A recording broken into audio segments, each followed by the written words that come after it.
Okay, let's talk about how to get into a group home. First of all, I thought my son would live with me for the rest of his life. I did not want to put him in a group home. It was my last intention.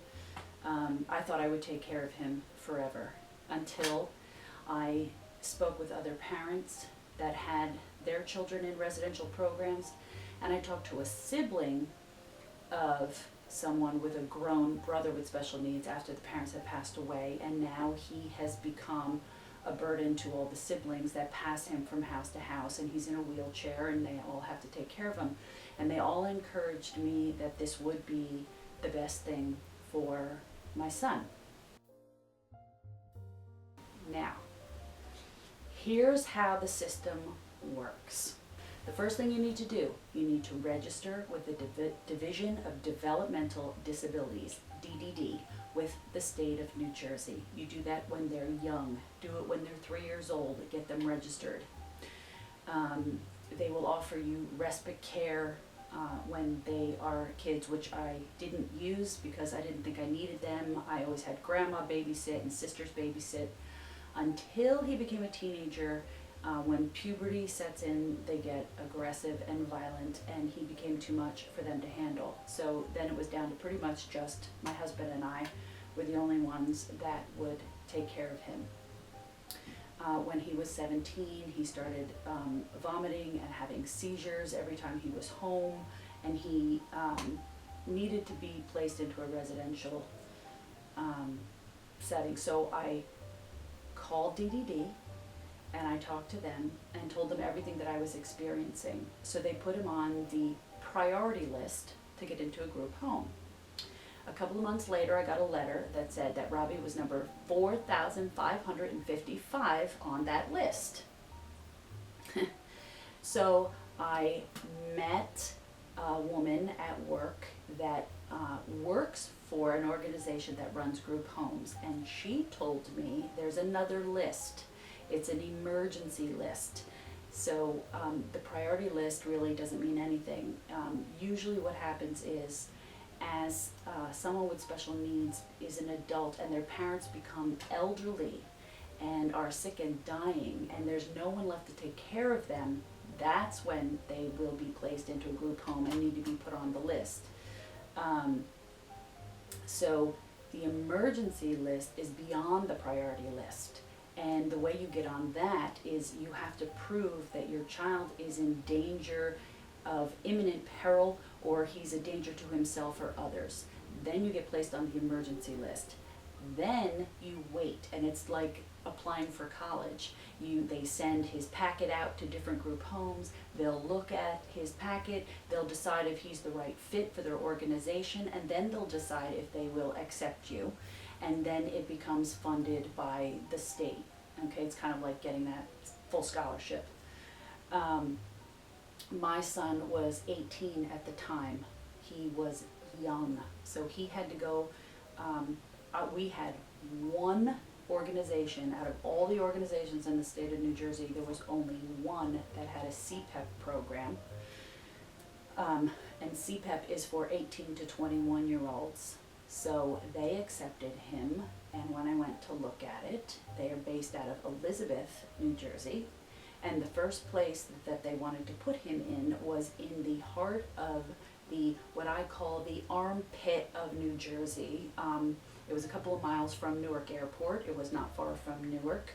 There was a YMCA across the street where they shelter homeless people. When I got out of the car, the sidewalk was broken up and there were broken beer bottles on the ground.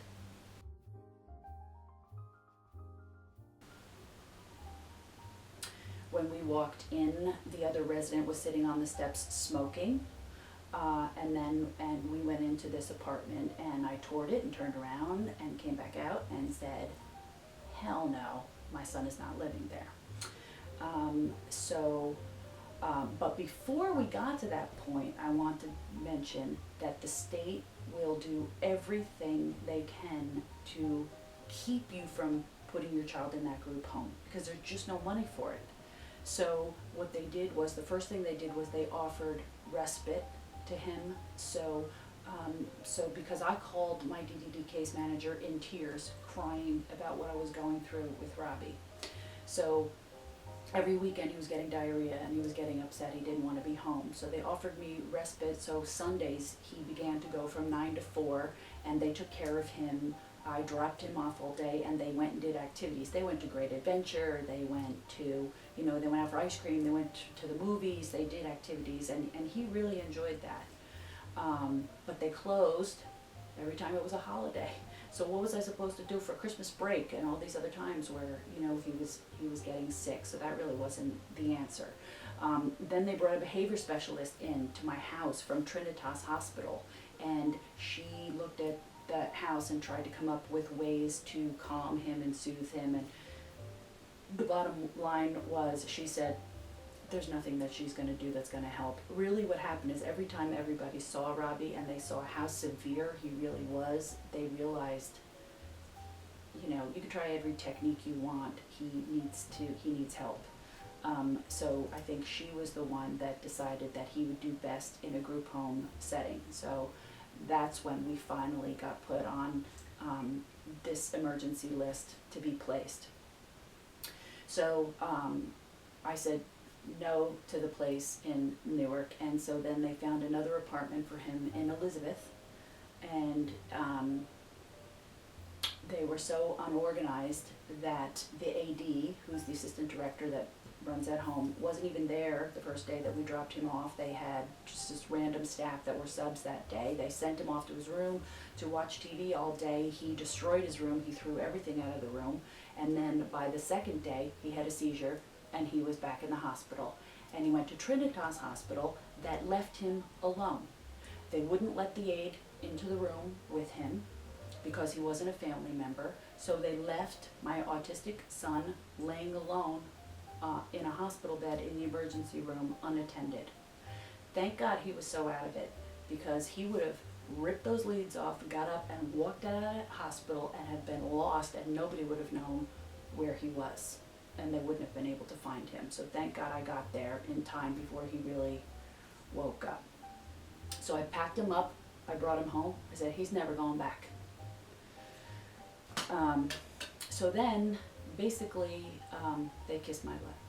So everybody that was working that weekend got fired.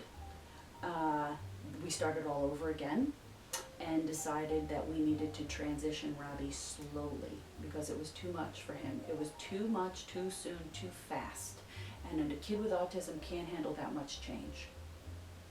So we transitioned him for 6 weeks, and what they did was they sent staff to my house to pick Robbie up after school and took him to do something fun, because I wanted Robbie in his mind to associate these people as, oh, that's that person that takes me for her ice cream, that's that person that takes me out to do fun things. I wanted him to learn to like them. So we transitioned him that way.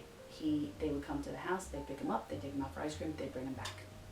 Every single day they did this after school, and finally, after 6 weeks, he would come home and he'd look out the door and he'd look to see if they were coming, and as soon as they showed up he would smile and he would be happy. And that's when I said, okay, now we're ready. Then we tried an overnight, and we waited to see if the overnight did well, and we took it a step at a time. Then finally we transitioned him, and we moved him in, and he was okay because he knew the staff and he was used to them and he loved them. So he's been there for 3 years. I've had issues with them being unorganized, and now we're doing it all over again. And welcome to my world.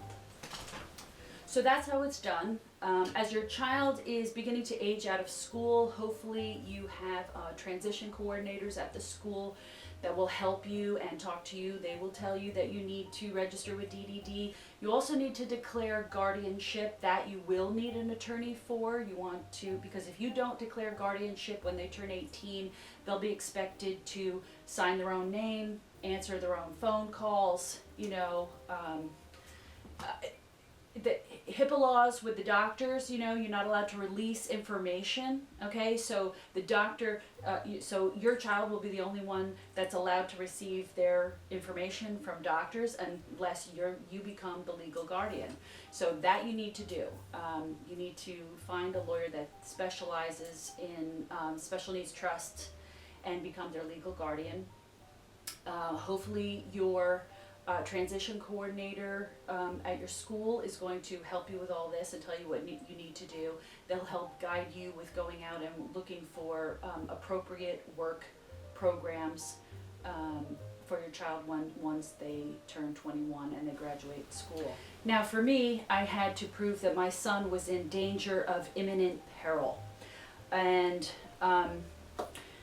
the way I did that was I had to talk about his seizures and how every time he was off of school and he was home for the weekend, he was making himself sick, where he was vomiting and having seizures. And what happened here was, this was a few months after John Travolta's son, Jet, who had autism, had a seizure and died in the Bahamas.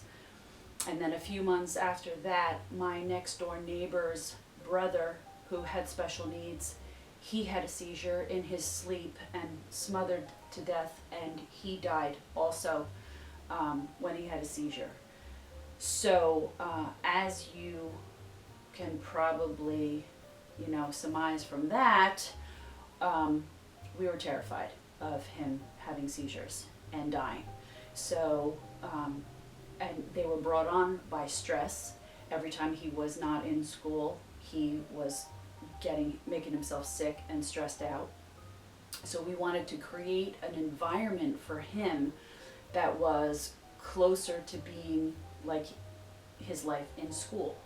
So he wasn't going to get that home here, and we felt that maybe if he was in a group home and he could have structured activities and constant staff taking care of him and other guys like him, in the home, that maybe that would help the situation for him. So I had to get letters and documents. I had to get a letter from my doctor, and I got the records from the rescue squad of the ambulance, rides to the hospital, I don't even remember, all the specialists and things like that. I just had to show, what our life was like. And I had to write a letter to DDD requesting that he be placed on the emergency list. I will tell you that I did go talk to an attorney about this, but after I sat down and talked to them, I realized all they were going to do was write a letter to the state, and I said, well, I'll try this myself first. So save your money. You don't need an attorney. What you do need, though, is, you need to write a letter and you need some backup. And as I said, you need to show that they're in danger of imminent peril, or they're a danger to themselves or others. The other piece of the puzzle that I had not even thought of, which I feel terrible about right now, is my younger son. That he was being traumatized every time Robbie was having seizures and being taken to the hospital and stuff. So we were on constant red alert in this house. Every single weekend he was getting sick, and every time he gets sick, that could possibly mean a seizure. So it was every single weekend my son was getting stomach aches and he was getting stressed out. Not Robbie, David. He was getting stressed out and he was nervous and he was getting upset, and it was affecting him. And I didn't really realize that until after Robbie had moved out, that the house became calm. And I watched my son David begin to relax, and I watched him bloom. He has absolutely blossomed over the past 3 years, and I'm just so proud of him.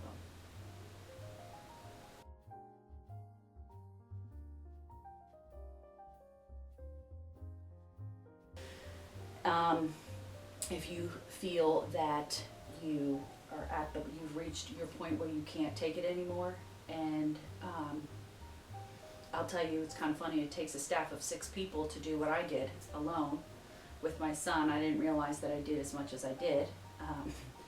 But you know, you just go into that mom mode and you just do your thing, you know. But it's usually parents that are sick or elderly and know that they won't be able to care for their child anymore. But if you do reach the point where you think that you need this, you contact EDD, write the letter, and take it from there. So there's really, as far as homes for these guys, there's really nothing out there. And that's the point of my vlog, is that that's the next thing that needs to be done. Somebody needs to form another foundation and raise money and start opening up group homes for young adults with autism, and begin to staff it with people that are highly trained. The other problem is that the staff that work in these group homes probably only make about $10 an hour. You know, a lot of them are in school, they're students, and they're just doing whatever they're told to do, and they don't know, you know, people are not trained in autism. It's one thing taking care of adults that are 65 years old, that move slowly, that are a little bit, you know, that have special needs, but they function more like an 8-year-old. They can kind of dress themselves and feed themselves and, you know, kind of move in slow motion. Young guy with autism, bundle of energy, moves fast, runs around, you know, has all these OCD things and, you know, all these behaviors and things that need to be taken care of. It's a whole new ball game, and you're going to need a whole different type of training and a whole different type of staff and a whole different type of environment, and the system, the way it's been for the past however many years, needs to change. So that's the whole point of my vlog, and hopefully as time goes on, we're gonna make it happen.